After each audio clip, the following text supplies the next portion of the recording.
चन्द्रमौले श्रीचन्द्रशेखर यतीश्वर पूज्यमाने श्रीखण्डकन्दुककृतस्वशिरोवतंसे श्रीमन्महात्रिपुरसुन्दरि सुप्रभातम्।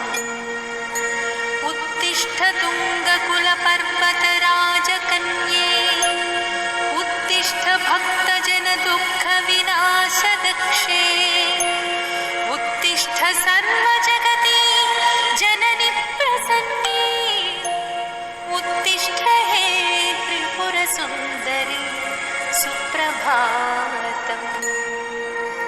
उत्तिष्ठ राजदगिरिद्विषतोरथात्वम् उत्तिष्ठ रत्नखचितज्वलिताच्च पीठात् उत्तिष्ठ बन्धन सुखं परिधोय शम्भो उत्तिष्ठ विदित तिरस्करिणी विपाट्य यत्पृष्ठभागमवलम्ब्य विभाति लक्ष्मीः यस्या वसन्ति निखिला अमराश्च देहे स्नात्वा विशुद्धहृदया कपिला सवत्सा सिद्धा प्रदर्शयितुमिह नस्तव विश्वरूपम्।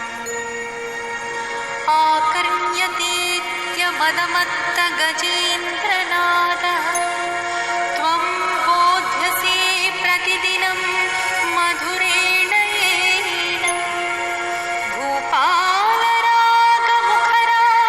मुखवाद्यवीणा भेरीध्वनिश्च कुरुते भवती प्रबुद्धा।